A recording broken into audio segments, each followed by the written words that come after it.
Stick around because it's all about Christmas today in the studio.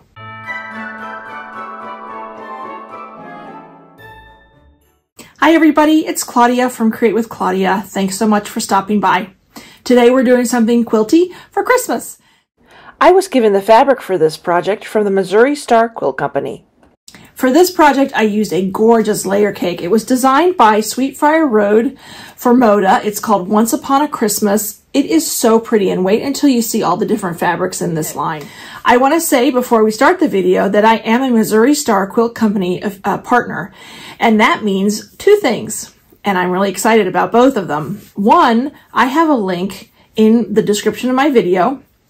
And if you go and shop on Missouri Star Quilt Company, using that link, you will get 20% off of orders of $50 or more, as long as it's qualifying items. I don't know what the qualifying items are, but you'll find that out once you get over there. The second really important thing to know is when you shop using that link, because I am a partner with Missouri Star Quilt Company, I do earn a commission. So right off the bat, when you use that link, thank you so much. I really do appreciate it. So here's the project we're going to be making today. I'm going to show you the back too. All of this, except for the batting and the thread, is made from this one layer cake. It's perfect. And I still have a lot left, so I can make a few more of these. This makes a 12.5-inch little mini quilt, so you could definitely make more of these. Make a quilt, like a Christmas quilt, a big one. I'm going to have 4 different applique shapes available on my website, www.createwithclaudia.com. I'm going to have a candy cane, a star, a snowflake, and a stocking. And those are free. You can download those over on my website at any time.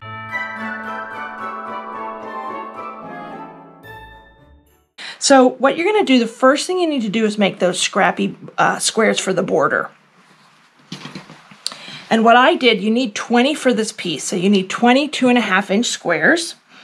And because I really wanted a scrappy look, I just decided to cut one strip from about 5 different pieces of, five of these different squares. And pardon my scratchy voice, it's allergy season, and that always bugs me. Now, I cut one strip from each of 6 different, you know, however scrappy you want it is perfect for this. I do keep this piece of fabric because I'm going to use this later for my backing. You'll see that in a little bit.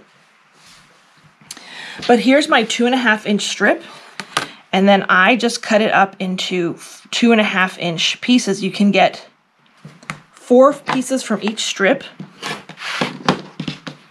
And then I just, like I said, I cut it into 4. I'm not going to cut this whole one down because I've already cut a whole bunch for you so you could see it. Basically, I'm going to piece this. I'm going to make 2 strips of 4 squares, 2 strips of 4 squares, and then 2 strips of 6 squares. Very easy. So that's it. 2 of 4, and then 2 strips of 6.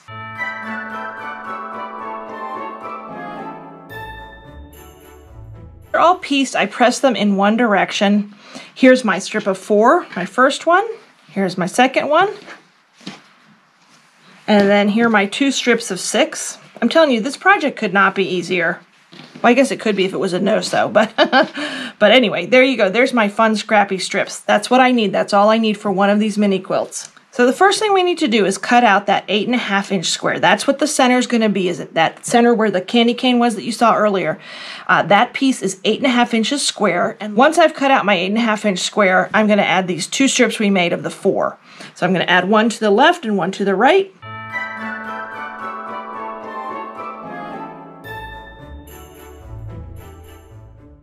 All right, so here's this. It's nicely pressed. I pressed to one direction because my strips I pressed in one direction. I think I forgot to mention that. Here's the back of the strip. I did press them all to one direction. I find that easier with this project. So the next thing you're going to do, let me shift this a little bit, is you're going to add one to the top. Move it a little bit so you can see it better. And then one to the bottom. So then you have your whole border on, and you're going to press that as well.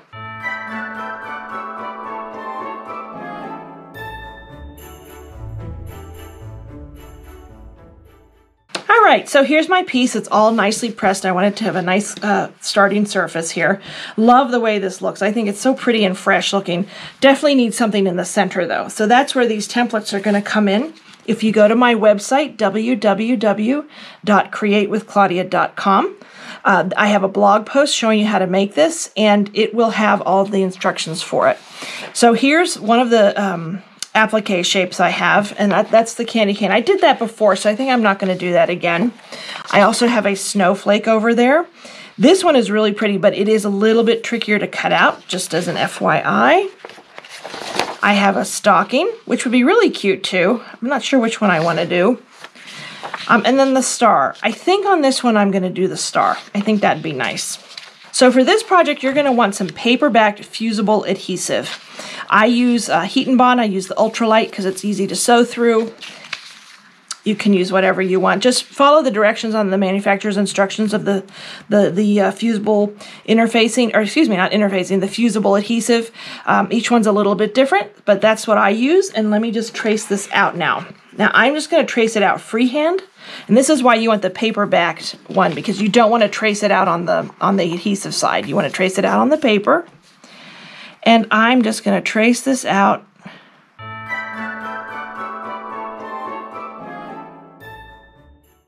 Okay, so I traced that. I just did it freehand. One thing, if you prefer, you can always tape this down so it doesn't slip so much. This didn't slip. It has that adhesive is a little bit rubbery texture, so it didn't slip for me, but if you're more comfortable doing it that way, you can. The next thing I'm going to do is to pick what fabric I want for this star that's going to go in the center of my piece. So here's my background. Let's see what fabrics I want. I don't know if I want a red star. I could do a pink star. There's stripes. I mean, there's so many pretty patterns. I don't think I want stripes for the star. I may do red. Let's see. Either that or pink. I think I'm going to go with red this time. So what you want to do on the back, and you don't want to cut out this shape yet. It's a lot easier to cut it out once you've adhered it to the back. Again, following those manufacturer's instructions, you're going to adhere this to the back side of the fabric you're going to use. All right, so I adhered that. Like I see, it's all stuck on there now. It won't come off. This is really good adhesive. And then you're just going to cut out your shape.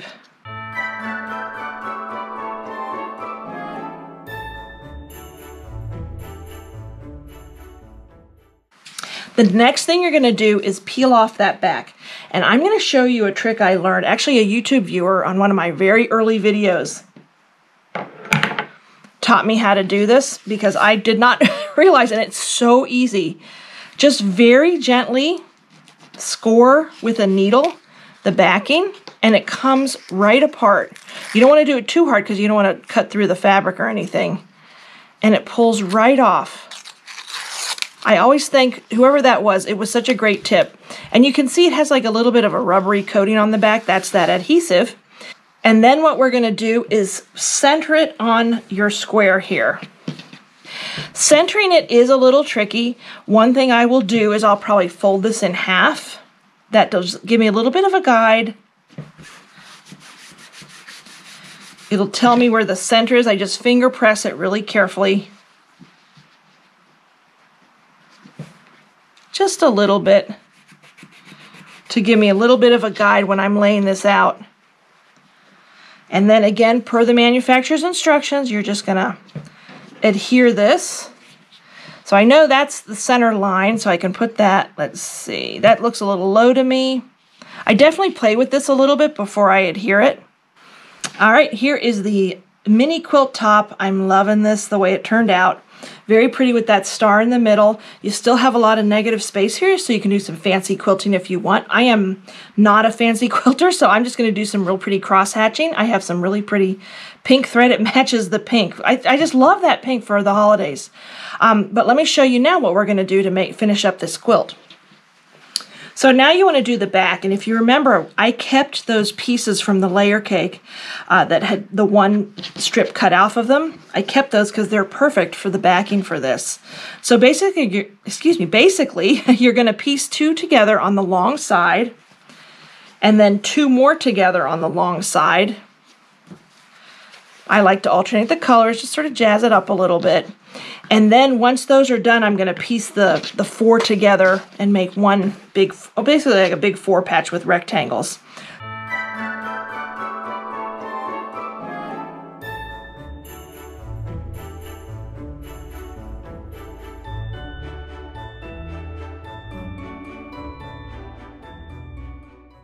Alrighty, so here is my back. Isn't that pretty? Let me tilt it this way, maybe you'll see it better. Yeah, sorry about that.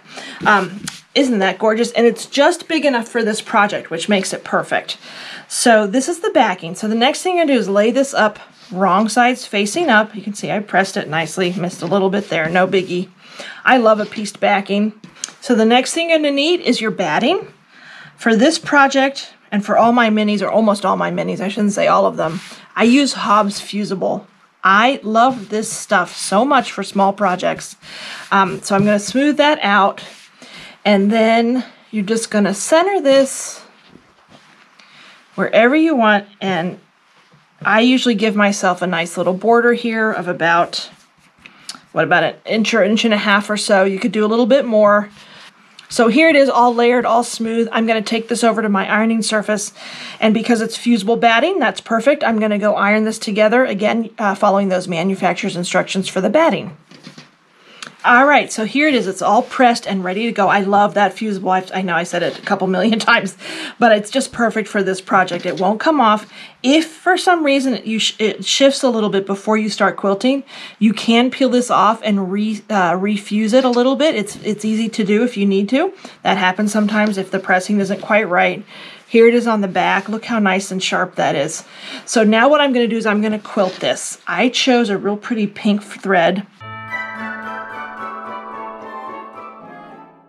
All right, so this is all quilted. I just did some simple cross hatching. That's what I like to do. You could, if you wanted to, just do some real pretty sort of applique around the edges, some real pretty embroidery stitches if you are good at that and know how to do that. I do know how to do it. It's just not my favorite thing to do, so I'm skipping that part. But it's completely up to you. You could really decorate this a lot nicer. Even put some decorative stitches along here if you wanted to.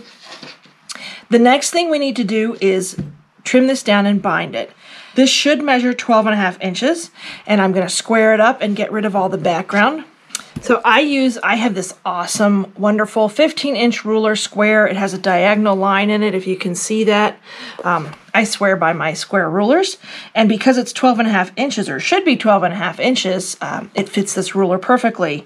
So I use that diagonal line to help me just sort of square it up nicely to get that 12.5 inches. And I just take my time when I'm trimming. I try to line up some lines just to make sure everything looks squared up nicely. And it looks good to me. So I am going to do my first cut. That's always the worst one. The first cut's always the tricky one because you just want to make sure that everything is okay. Because once you cut it, then there's no going back. So I'm going to square this up.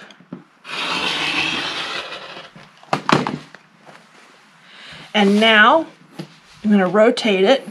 And I can use this first cut here as a nice guide.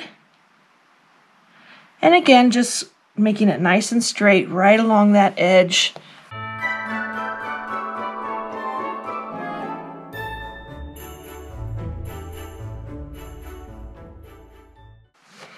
Alrighty, so here it is. It's all quilted, ready to be bound.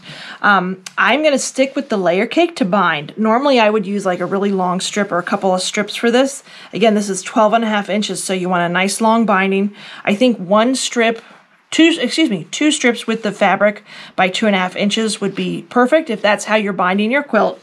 That's how I like to bind, with 2.5-inch strips. I fold them over in half and then just work my way around. I sew them to the front, and I'll show you that in a second, and then I hand stitch it to the back. But I'm going to go, like I said, with the layer cake because I really love this and I want it to keep matching that fabric. So to get 8 strips, you're going to need two of the same, well, or different, you know, whatever you want to do. If you just want to use the leftover pieces, it's up to you. I wanted to keep it all the same around. So I'm going to line these up just to make it easier. And I'm going to cut out, I need 8 strips for this to make the binding. So I'm going to cut those out. And these are all nicely lined up. And I'm just going to take it 2.5 inches by 10 inches, which is the size of the square.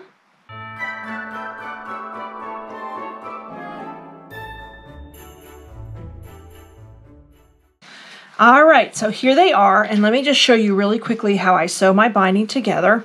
And again, you can do this however you want. Like I said earlier, you can bind from the front to the back. I did not do that. Placing them right sides together, you almost want to form a little bit of an L. And then, depends on what you want to do. I eyeball this. Some people, if you're newer or you haven't done it for a long time, you can draw a 45-degree line from this corner of this piece of fabric to here, and that'll give you your sewing line. You're going to sew on that line, and you're just going to go across like so, and you're going to do that with all of the strips, and then keep adding the strips the same way. It's just going to be a longer strip until you have one long strip.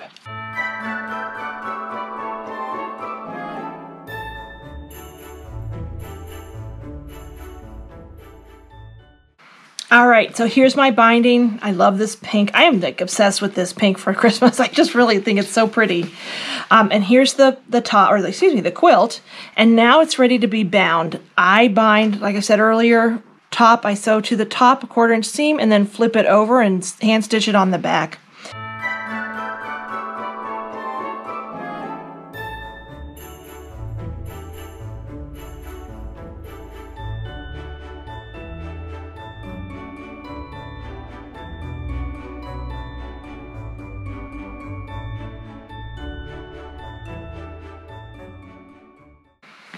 All right, so here the binding is on the front, and I showed you just a little snippet of how I do it. I trim off all these little excess threads here before I start stitching it over, and then I'm going to pull this to the back and start hand stitching it all the way around. Again, I'm going to remove all those threads.